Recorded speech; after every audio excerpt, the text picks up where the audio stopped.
Hello and welcome back to Welsh Gardener, and today I'm going to show you what you can do this week at the moment in the vegetable garden and generally in your garden.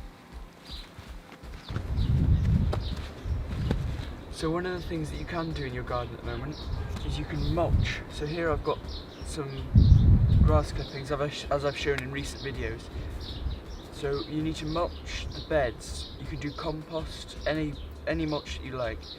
But you can mulch the beds to keep the weeds down and to get the soil prepared and well sort of moistured, if you will, so you have it all good health soil life ready for when you do your later sowings, such as squash, which I'll be planting here, or say courgette or anything like that you'll be planting out late.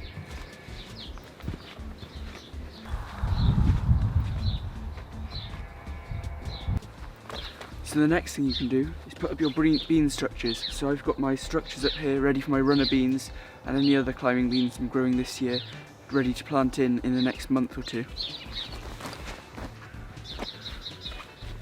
So one of the things I'm doing a lot of at the moment is planting out some seeds that I started earlier in the year. So I've got quite a lot of lettuce seeds, or seedlings, that I've been growing on in the greenhouse. So now is the time that I'm going to be starting to plant these out. So this is something that you could do as well. So these are the ones that I didn't prick out, but these are actually doing better than the ones I did prick out. So I'm just planting these into the ground, and then I'll give these a good watering, and then they should grow into good lettuce. So you might notice I'm doing this in my flower bed, and that's because I'm trying to start growing this year flowers and vegetables in harmony together, because really, if you think about it, there's not actually much point in separating the two. So another one of the things that you can be doing is deadheading flowers. So here I've got some carnations, I've also got some nice two-headed daffodils. So I'm just going through and picking off any flowers that are either already dead or starting to die.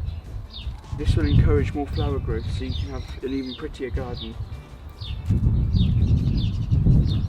So there's not many on these because I've been doing this daily, so once you get used to it, you'll just start doing it as you walk around the garden, which keeps your garden looking in tip-top shape.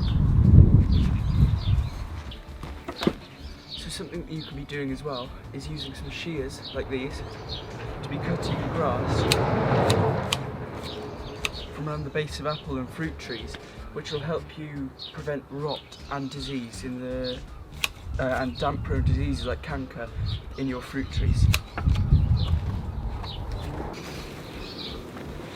So I hope you enjoyed my video showing you 5 different things that you can do to keep you busy during these uncertain times.